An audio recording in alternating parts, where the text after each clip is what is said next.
Yo, what's happening, man? Welcome to another episode of the Damn YouTube Sports Talk Show. This your boy Ralph Sneaks, coming to you live from Atlanta, Georgia, man. Uh, bring you episode 8, man. This is just a little summer league talk, little NBA summer league talk. Um, but before we get started, make sure you subscribe. Head over to YouTube, Damn YouTube Sports Talk. Subscribe, hit the notification bell so you can get notified when I drop new content. Social media, head over to IG, damn underscore YouTube underscore sports talk. Head over to Twitter or X, whichever one you call it now. It's damn YouTube sports talk. If you want to follow my personal page on IG, it's Ralph underscore sneaks with a Z. But shout out to AIG Productions for helping me put this together. Shout out to them. But yeah, man, let's get to it. We're just gonna do a little NBA Summer League talk. Nothing really too major, man. We're just gonna talk about some surprising players, some disappointing players so far in the summer league. Um, there's a lot of guys out there struggling. There's a lot of guys out there that's actually doing well. That's surprising a lot of people.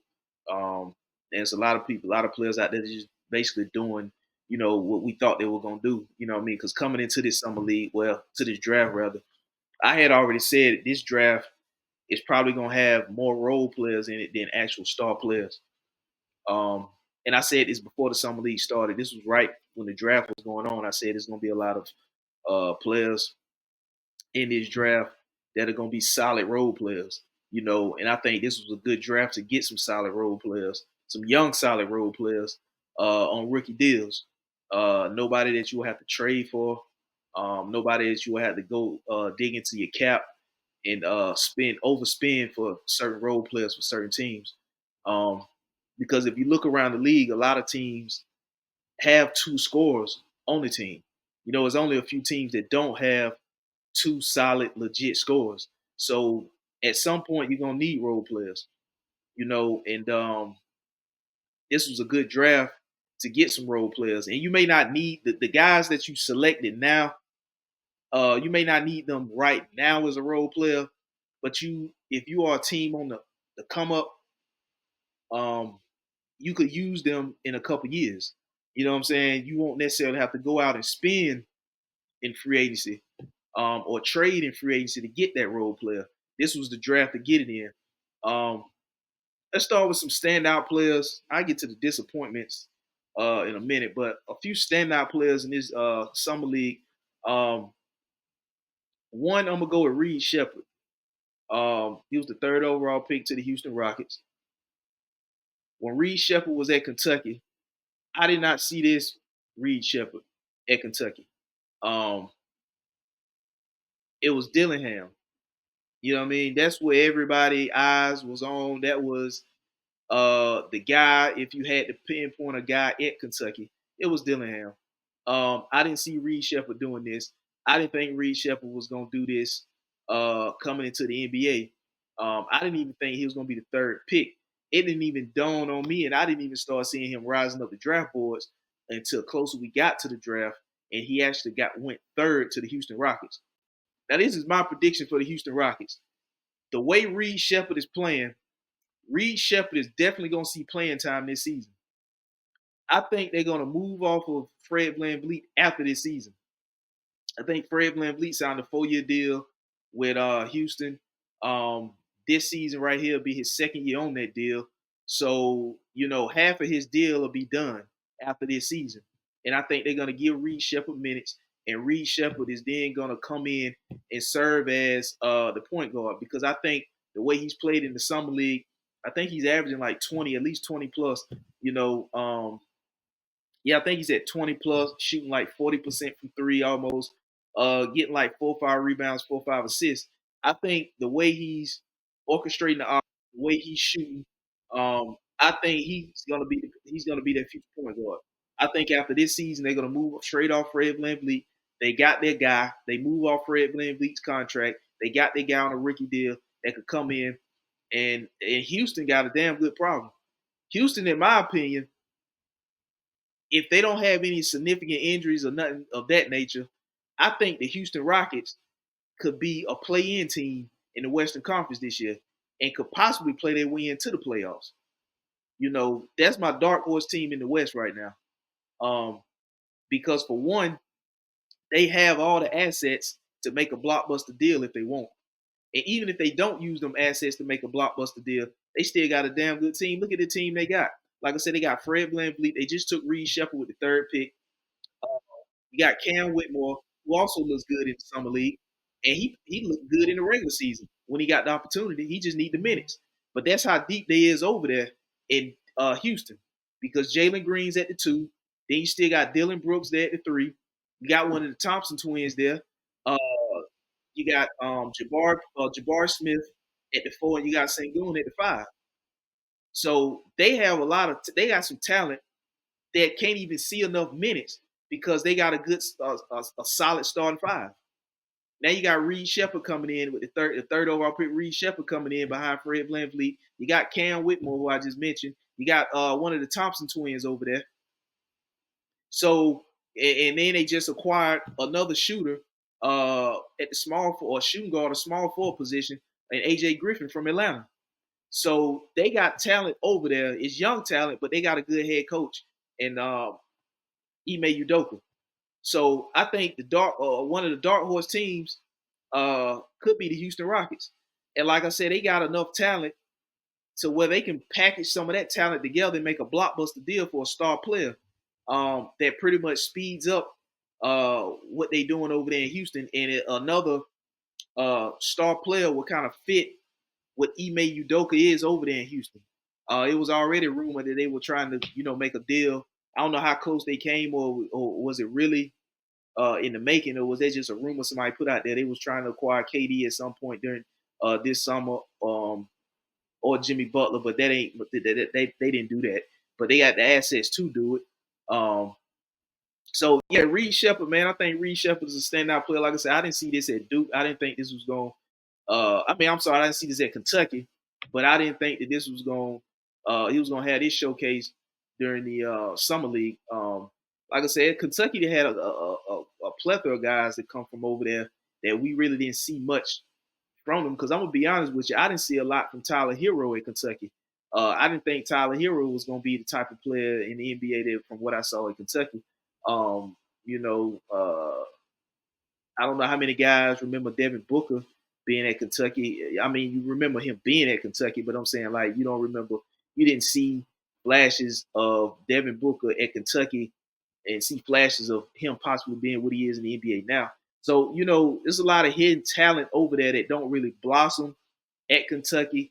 They kind of blossom after they leave Kentucky. Like I said, I didn't see, at least me, I didn't see this from Reed Shepard at Kentucky anyway. It was the Rob Dillingham over there. But definitely Reed Shepard. He in a good situation over there in Houston with Ime Udoka head coaching it. So I like what I see so far from Reed Shepard. Another standout, Terrence Shannon Jr., Minnesota. He really kind of, once he got to Vegas, I think he pretty much he came in, he came in rolling.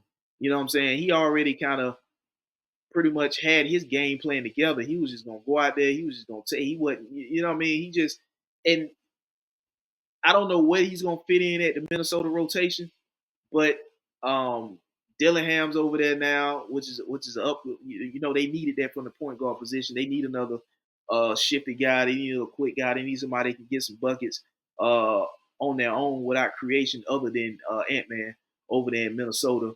But Terrence Shannon Jr., man, I like the way he's came out there and playing the way in summer league. You know what I mean? He pretty much coming out there and getting straight to it. You know what I'm saying? He really solidifying himself and making himself look better than the guy he's going up against night in and night out in the summer league. So, you know what I mean? I like the confidence from Terrence Shanahan Jr. I think he's older. I think he's like 22, 23, something like that. I think there was some questions about him coming into the draft. Otherwise, he would have went higher than where he went. But I think he had some off the court concerns that kind of some teams kind of shied away from. But needless to say, man, he coming out there, he hooping, he balling in summer league. You know what I mean? He coming out there with a purpose. He definitely know what he's there for. You know what I'm saying? He's not taking a backseat to nobody. He's just out there doing his thing. You know what I mean? So I like that confidence out the roof, showcasing the skill set, everything on display. I hit at the summer league rather. You know what I mean? So I like Terrence Shannon Jr. is another standout player. Stephen Castle in San Antonio, I like him as well. He's playing within that he fits San Antonio. Tough defense on the perimeter. He has a fluent jump shot. That's what he's showcasing. You know what I mean? He's fluent jumper. He's getting his spots on the floor. You know what I mean? Uh, he's a pesky defender. He's showcasing his defensive versatility out on the perimeter, switching, making it difficult, cutting passing lanes, making it difficult to get off a pass. You know what I mean? He's playing San Antonio spur ball. You know what I'm saying? So he fits San Antonio, and he's playing like he's been in that system already, and he's just a rookie getting there playing in summer league. So I like Stephon Castle. I like the way what he's showcasing. And that's a good fit over there in San Antonio. So that's another standout player. I also like Cody Williams in Utah. I like what Utah did in the draft, drafting Cody Williams, Isaiah Collier, and Cal Filipowski out of Duke, big man out of Duke. I like what Danny Ainge did in the draft there. The thing is, Cal Filipowski, I saw what he was catching out on the perimeter. Um, he was getting around his guy on the perimeter. I'm not sure that's going to be a regular thing, but I did notice they did run offense through him while he was at Duke. So you got a plethora of big man over there in Utah. If you're Danny Ainge, you got John Collins at the power forward. You got Lord Markham still over there. You got Walker Kessler, and now you got Cal Filipowski who just drafted over there. So somebody's going to have to go. Danny Ainge, you're going to have to lower your asking price on Lord Marketing because now you got a guy over there that you can actually, move off marketing for. You don't want to lose marketing for nothing. So, what I mean? Just the asking price that you're asking for Lord Marketing or Walker Kessler, you're going to have to come down on the price to move one of those guys because now you have a plethora of guys that need minutes. I mean, I'm quite sure you can draft Cal Filipowski not to play him. And then you got John Collins over there who you acquired from the Hawks last offseason. And add Filipowski. Now you got Cody Williams there, and I like the way Cody Williams is playing. I think last game he had like 21, 22 points. He had like 4 rebounds, 4 assists. Versatility on the defensive end, where you can always fine tune that. Uh, but aggressiveness, I like that. I like what Utah is doing over there. Like I said, Isaiah Collier, they drafted him as well. So Utah kind of slowly building. I think Utah they're going to have to keep going and going and going, and just take the OKC approach. OKC struck gold when they acquired Shea Gilgeous in the Paul George trade. So maybe Utah maybe strike gold with a player moving off a lower market, and I think that's what they're trying to do. That's why they're asking for so much from Golden State. They may think that they can strike gold with one of their players combined with what they already got, plus what they just drafted. So but needless to say, I like the way Cody Williams is hooping in the summer league. Um, I think he's like 6'9", something like that. So handling the ball, getting his spots, pulling up, getting all the way to the rim, handling the ball. So what I mean. I like what I see in Cody Williams. That's another standout. Dalton Connect, I like him too. I think he's a 3 or 4 year starter coming out of Tennessee, or a 3 or 4 year player coming out of Tennessee. I think he was a transfer, if I'm not mistaken. But for what the LA Lakers need, shooters, especially at the shooting guard position, and he was one of the better shooters that came out in this draft. I thought that the Charlotte Hornets should have took him, but instead he fell off 17 to the Lakers. He had a slow start, but he since then has picked it up, um, shooting the ball well. You know what I mean? Just that's what the Lakers need. They need shooters. They need people who can shoot from the perimeter. Um, and getting one of the better shooters to fall to you at 17 in the draft, and he's actually coming around playing. I mean, you don't need to go out there and overdo it. You know what I mean? You just need to shoot. That's what you do. That's what they need. So that's what you need to do. They don't need you to go out there and do too much. You know what I mean? Even though the Lakers supposedly in a win now situation, but that's a whole nother conversation. But Dalton Connect is coming on playing well. He's playing for, he's pretty much playing his role for what they need to do, be a shooter. And he's coming on being a shooter. So he's gonna fit nice in over there in LA. I'm not sure how the hell the season gonna go over there in LA, but if he just go over there and do what they drafted him to do, he should be all right. You know what I mean? But the result of how the season go over there, hey, well, that's another story to be told. We'll wait and see how they go over there in LA. But I like the way Don Connect playing, and that was a steal for him to fall all the way to 17. Lakers get him there. You know what I mean? But we've had some disappointing players uh, in this summer league too. So um, I'm about to get to them. But let me just say this first. Um, when you declining workouts and you picking and choosing what team you want to work out for, this, that, and the third, you really just putting extra pressure on yourself.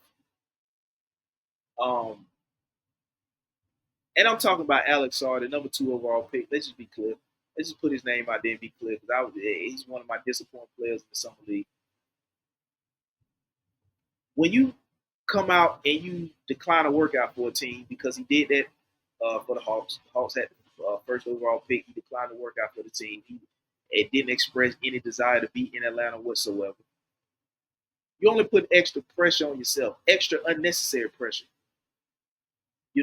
It's already going to be tough as a rookie coming into this league. Alex Sarr 7-1. The best part about his game is his defense. His ability to come out on the perimeter, switch off on 3, 4s, and 5s, rim protect. He's athletic as hell, but he's got to work on his offensive game. And I kind of thought about it, and it dawned on me that's probably why he declined workouts. Because he didn't want certain parts of his game to be exposed.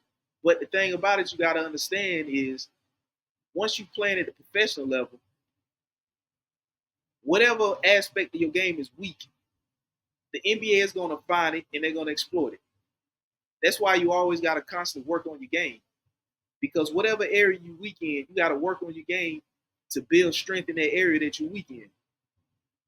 So you're less likely to be exploited for weaknesses, and teams can't go and attack that. But when you coming in and you declining workouts, you don't want to work out for this team, you don't got no desire for it. I mean, that's your preference. I'm not sure if that's his doing or that's his camp doing that. But when you set yourself up like that and you come into the summer league and you have a game in which you play 30 minutes and you don't score one goddamn point, you go 0-15 from the field, 0-7 from 3, you go 0-2 from the free throw line, you grab 9 boards, 3 assists, and you block 3 shots. I get that. But 30 minutes and you don't get a goddamn bucket and you miss 2 free throws, the only 2 free throws you had, attempts you had, and you missed them both. That's a disappointing stat line for a 7-1 guy. Now his offense will come if if he work on it. If he don't work on his game, I could see him going down the same path and being a James Wiseman.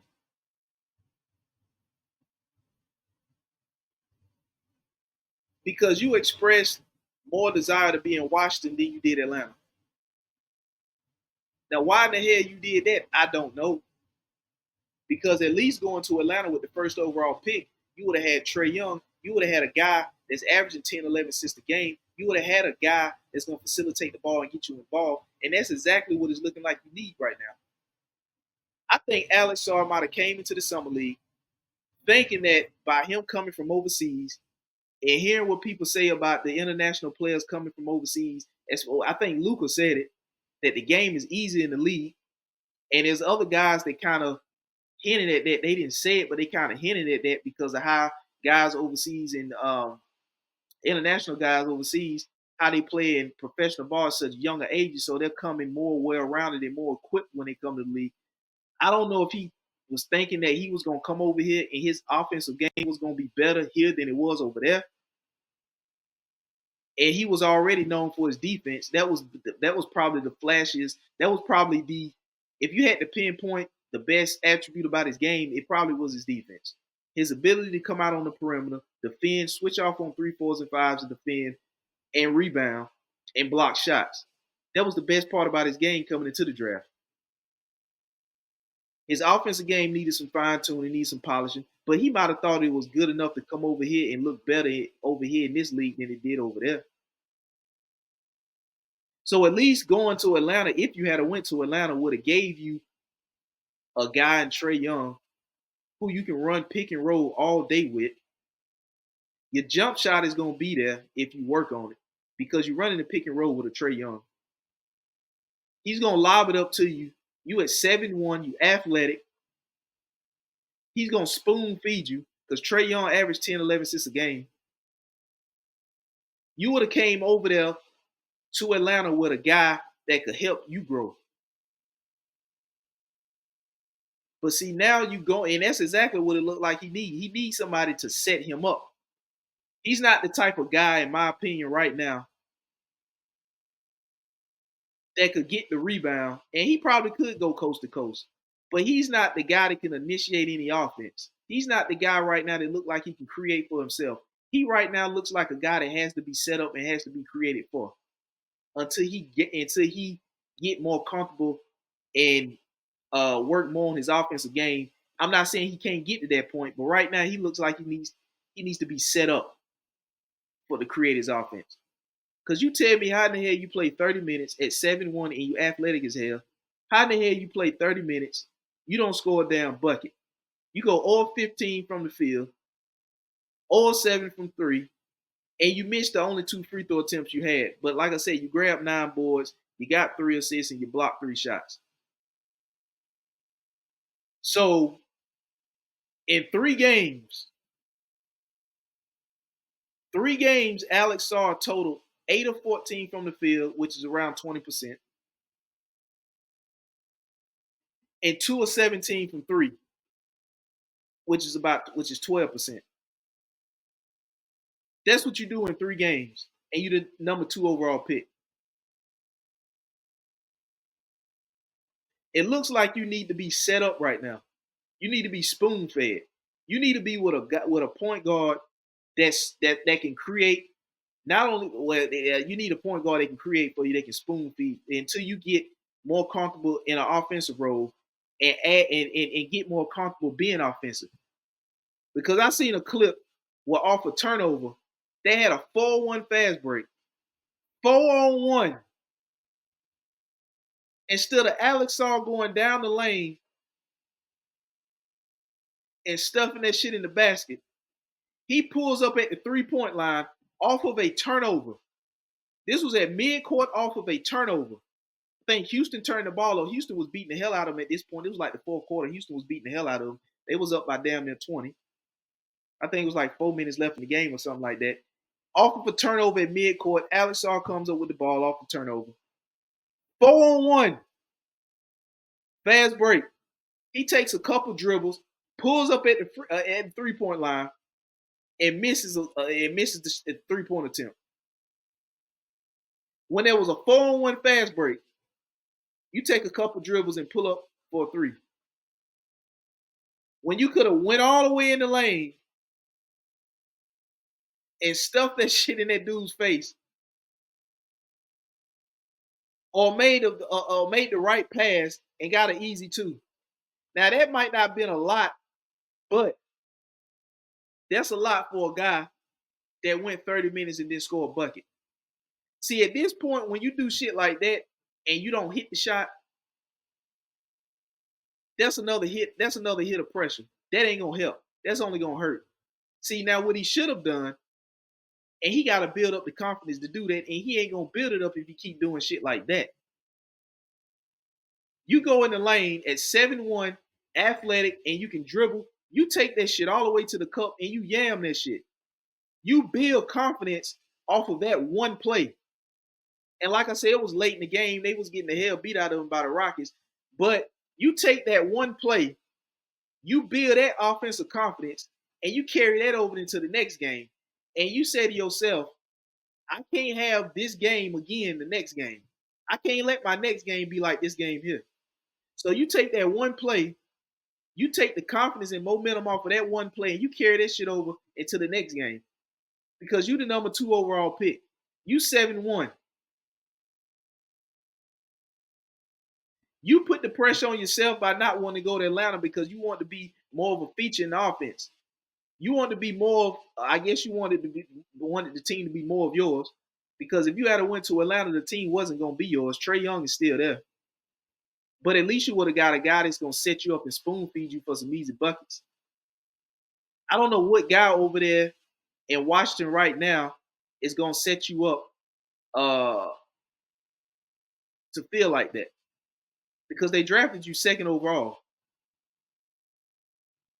Now, I get it. It's summer league, and things could change between now and during the regular season. We all saw that because even Trae Young had a bad summer league, but you see what he turned into.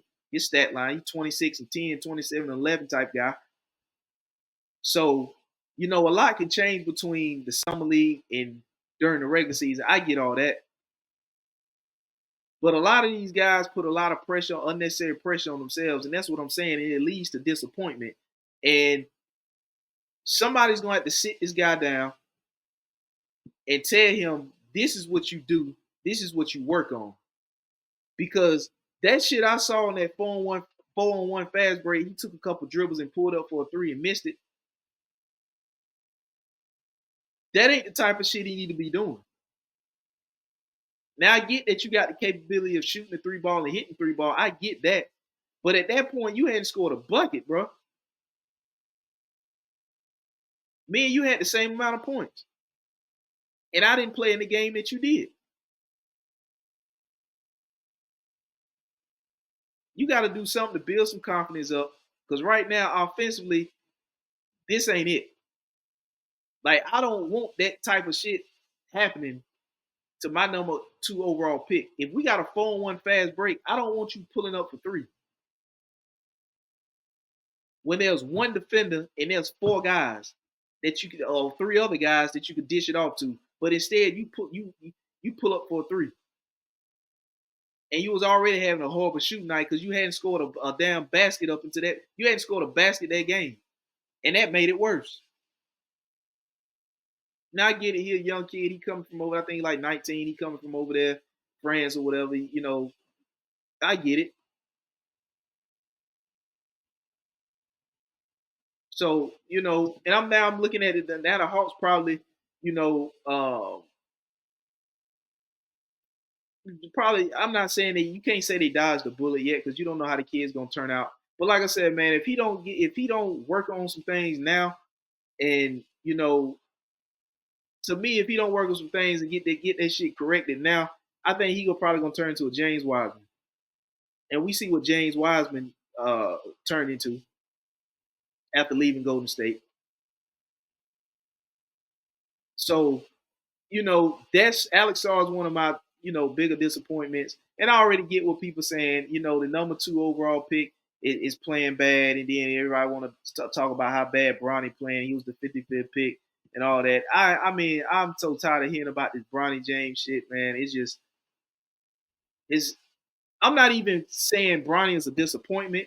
And I'm not saying Bronny is a surprise player in the Summer League. I think Bronny is what he is. I didn't see nothing at USC that made me think that he was going to be much more better than what he was at USC. The kid averaged 4 points at USC. I didn't think that he was going to come out here and light up the Summer League. He wasn't even the best player on his team in USC. So I'm not expecting him to come out here and light it up at USC.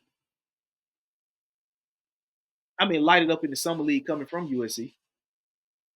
Because he didn't really show me much of nothing at USC to make me believe he had the capability to come into the Summer League and light it up. 4 points a game. What the hell about 4 points a game makes you think he's about to make a significant jump and come out here in the Summer League and go against guys who's also battling for roster spots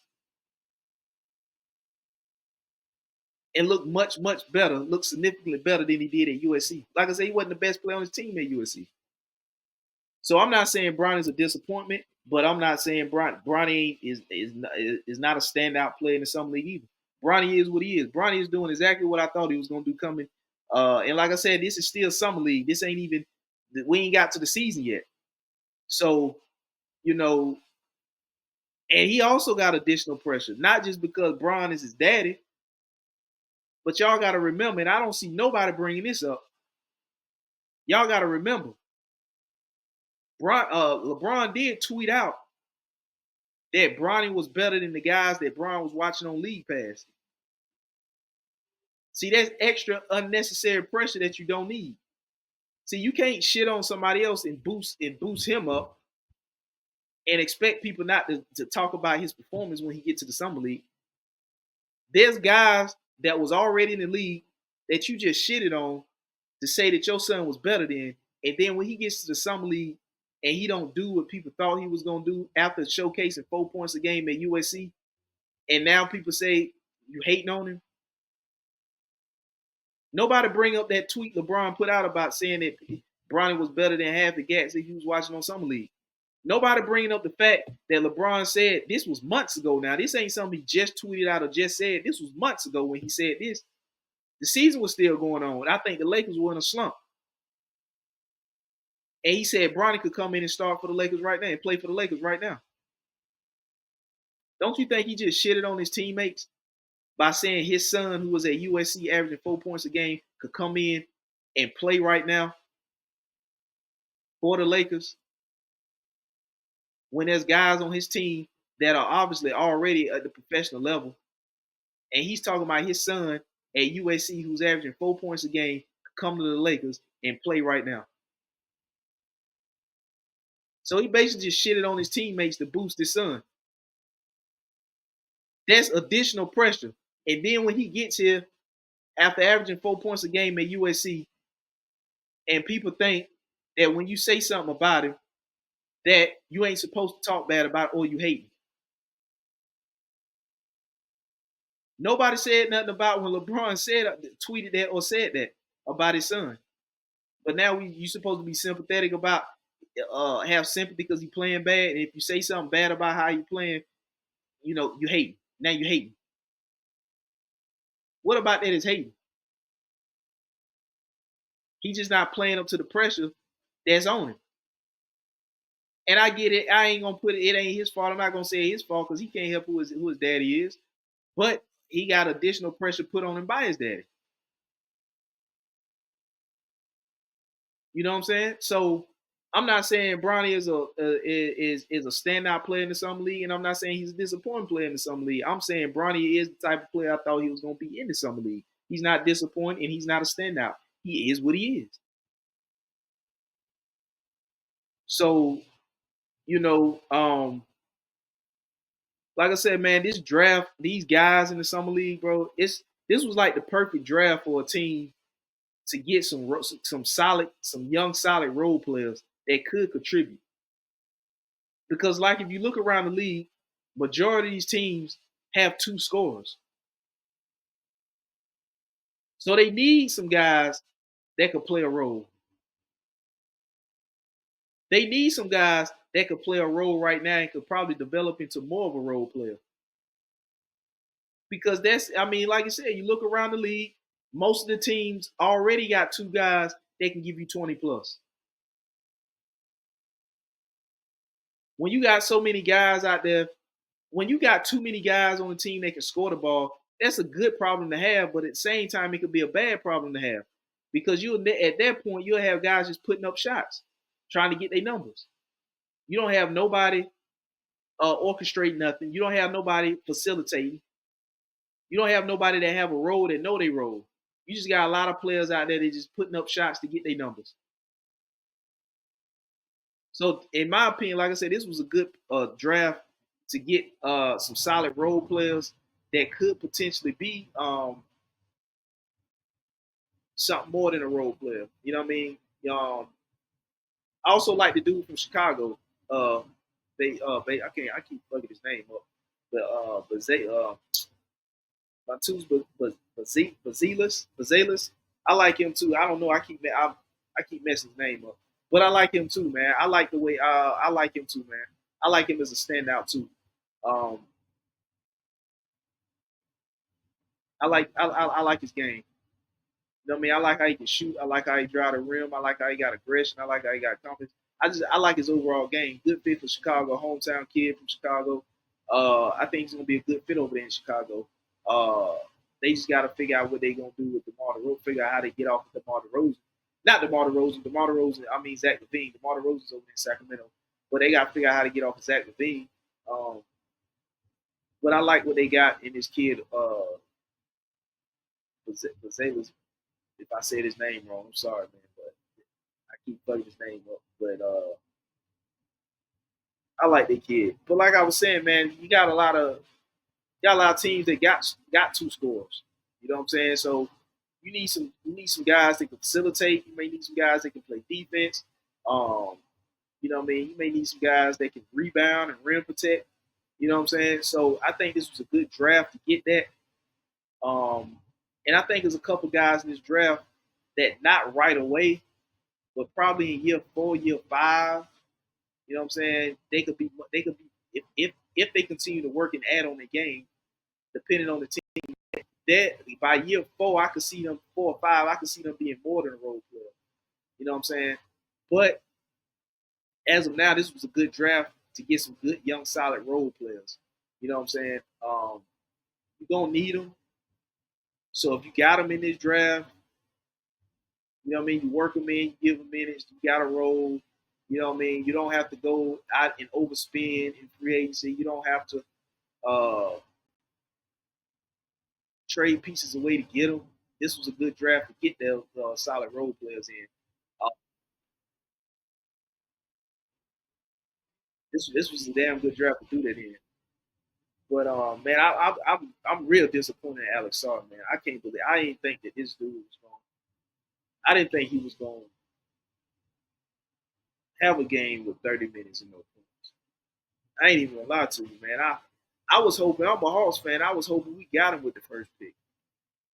But now the more I see him performing in summer league, and like I said, I get it. It's still summer league.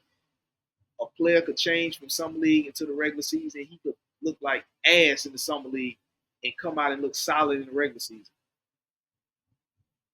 But you know what I mean? If you can't build confidence to do this in the summer league, when these are basically scrimmage games against other guys that was in your draft class and other guys trying to make the roster that came from G League overseas or whatever. If you can't build the confidence to do it in the summer league,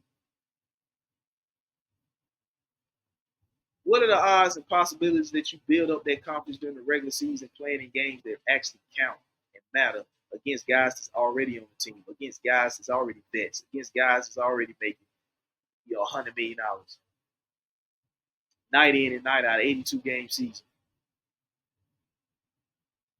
That's why I think summer league is you got to build it here and carry it over into the season. Now I get it. You're not out there playing with the starters right now. You out there playing with guys that's going for it, and they trying to make an impression on the league. You know what I mean? Trying to get on the squad. There's guys out there that didn't get drafted. There's undrafted guys out there. You know what I mean? They're not taking a back seat to the number 2 pick. They know the number 2 pick is guaranteed. He got a roster spot. He's the number 2 pick. So the undrafted guy or a guy that got taken in the second round, nothing's guaranteed. They're not taking a backseat to a guy that has something guaranteed to him. So everybody got to go out there and take it. You know what I mean? It's those guys. They're not taking a backseat. They're not taking a backseat. You know what I mean? But I'm damn. I'm thinking it's too early to say, but Atlanta probably sitting there looking like, boy, we dodged a bullet with this one. We kind of glad this dude didn't want to come to us now. We kind of glad we didn't see this dude work out. That's probably why he didn't want to work out for us, because he didn't want us to see some of the flaws. You know what I'm saying?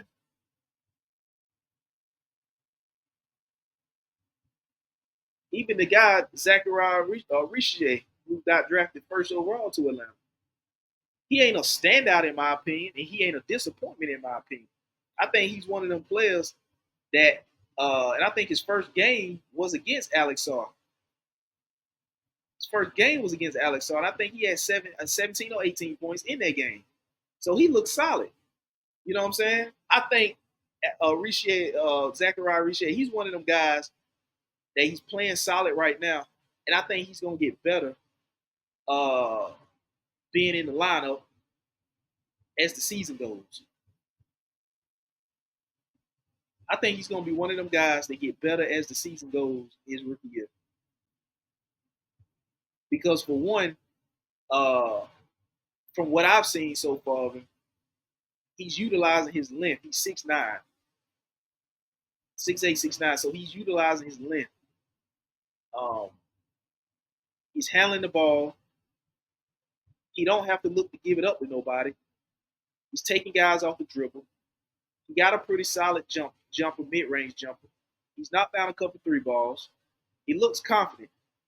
So I think the way he's looking out there, and he's kind of not really trying hard to get that. What is the game? The first game I seen when he scored 18, it looked like he was just getting a smooth 18.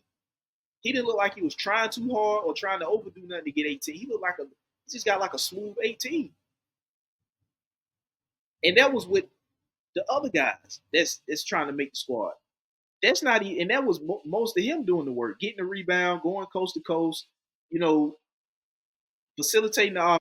That was him doing that, and he looked smooth doing it. He didn't look like he was trying too hard to do it. He looked like he was overdoing it. He just looked smooth getting 18 like that. So that's why I say I think he's going to get better in the season when he doesn't necessarily have to do that much of that, because he's now going to have a guy like Trae Young to run with him, to find him. As long as he run the flow, Trae going to find you. So, and then you got another guy in Jalen Johnson over there. So, you know what I'm saying?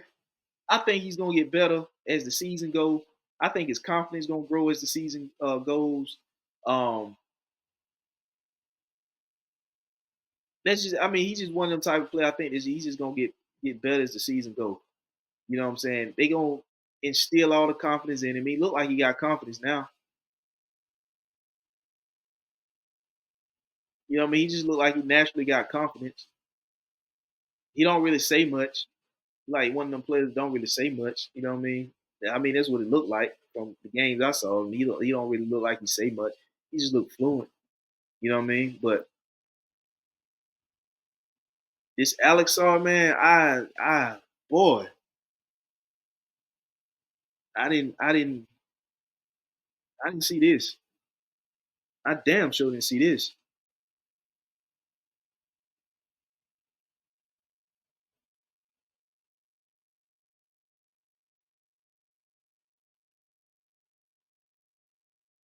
But hopefully he can get into the season. And like I said, you in Washington, there's no pressure to win in Washington. So it's not like you're going to a situation where you got a little pressure on him to perform right away. He's going to Washington. Washington ain't going nowhere. They didn't go nowhere this year. They're not going nowhere this upcoming season. I don't think they're going nowhere the season after that. You know what I mean? So um I think he in a good position to grow. And like I said, it's still summer league, so you know what I mean. We don't a lot can change between um, now and the regular season. But Bud Carrington, man, I think I seen a clip with Bud Carrington saying he's gonna feed the guys. You know what I mean? So I think when you got a guy like that that's willing to continue to feed you, you know what I'm saying? I think he eventually will be all right. But like I said, I see a line from Alex Sarr where if he if he works on his game, it's gonna work out. If he continue to gain confidence and build his confidence level up, it's gonna work out. But if he get to a point where he losing confidence and the confidence just ain't in him, I could see him being a James Wiseman type of player. But if he work on his game and take the unnecessary pressure off of him and don't put all that unnecessary pressure on him, because that's what he did when he, I think that's what players do when they decline certain workouts with teams. Oh, I don't want to be here. I don't want to work out for this team. I only want to work out for that team. I'm only trying to be here, this, that, and third. I'm not sure how much of that is them or how much of that is the agent or people inside the camp. putting that out or whatever. But I think they just put extra unnecessary pressure. You know what I'm saying? Because now you really gotta perform and back up why you only want to play for this team or why you don't want to play for that team. And then when you go out there and lay egg like he did, I mean, you kind of make yourself look bad. And it was almost like I'm declining workouts for what? You know what I'm saying? Like your game ain't good enough to be declining workouts, or at least what you showing me of the game ain't good enough to be declining workouts. You know what I mean? But you kind of you get what I'm saying. It's kind of like it's unnecessary pressure. You know what I'm saying? Like I said, it looked like he just felt like his offensive game was just going to be more here in the NBA than it was there. And like I said, man, it's still summer league, so he still got time to grow or whatever. But it's just based off what I see in the summer league. You know what I'm saying? Um, Shooting a lot of unnecessary threes. You 7-1. In my opinion, you should be working the mid range, right around the rim at the mid range area. You know what I mean? I don't think you should be attempting 7 threes if you Alex are. Not yet. You're not shooting a good percentage anyway. So I don't think you should be attempting 7 threes. If you want to take 3 attempts a game or 4 attempts a game, that's 1 attempt per quarter. You know what I'm saying? Something like that. But I wouldn't make my game perimeter based. I'm 7-1, I'm athletic. If I get in the gym and work on my footwork, my ball, a little more of my ball handling skills, you can never go wrong working on ball handling skills, your footwork, and you 7-1 and you athletic, you should be working the hell out that mid range. And like I said, if you want to attempt a 3 per quarter, that's what 3 or 4. Well, actually, that's 4 attempts a game, 1 per quarter, until you feel comfortable enough or until you got yourself in a position where your mid-range jump is nice that you want to expand your game. I don't think you just need to come out off the rip attempting 7 threes a game. You know what I mean? You got to work that mid-range. You got to get that footwork, that ball handling. At 7-1, being that athletic, if you got the footwork and you got the ball handling skills, bro, you could be in. I mean, he's not a big body guy like wide guy. I mean, he's a tall, lanky 7-1. He's not like a muscle bound 7-1. He's not chiseled. You know what I'm saying? So with him working on his footwork and the ball handling skills and that mid range jumper, I mean that could be his bread and butter. Especially if you got a nice pick and roll point guard that can spoon feed you on the pick and pop. And if you roll all the way to the basket, he can lob it up and you can go get it with your 7-1 frame and athletic ability. And occasionally they're gonna leave you open on the perimeter. That's why I said, man, if you want to take a 1 3-point attempt per quarter, that's 4 games. But I ain't taking it. You shouldn't be taking 7. Should be taking 7. You know what I mean? You should take advantage of being 7-1, being athletic. You know what I mean? But you know what I mean? He got time to grow. But like I said, I'm not sure how much involvement in the offense he gonna be right away. Because you got Jordan Poole over there. He didn't pass the ball this season. Kyle Kuzma didn't pass the ball this season. So, you don't really have nobody right now that can spoon feed you, other than the rookie who you just drafted. I just said his name, Bob Carrington. He'll spoon feed you, but he a rookie, so it's a thin line. He got to work. It's a lot of what I mean. It's a work in progress. You know what I'm saying? I can see Alex R being a solid player in the NBA, and if he don't work on his weaknesses in his game, he could be a James Wiseman in the NBA. That's just my opinion. 30 minutes, no points, or 15 from the field, or 7 from three. He missed both his free throw attempts. Like I said, 9 boards. He got 3 assists and 3 blocks. Um, and it's crazy. Like the 3 games, 20% from the field, 12% from three in 3 games.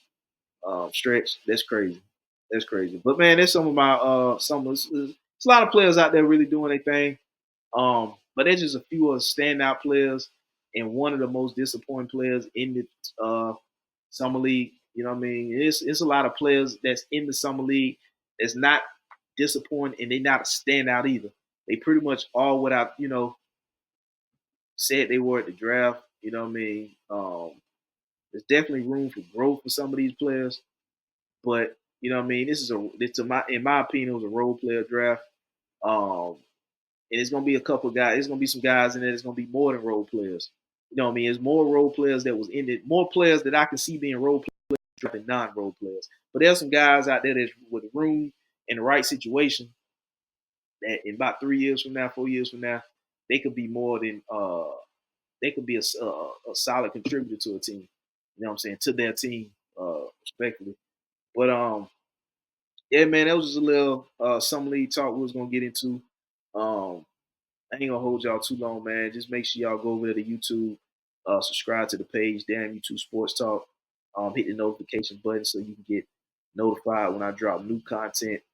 Head over to social media, Instagram. Follow my personal page, Ralph_Sneaks.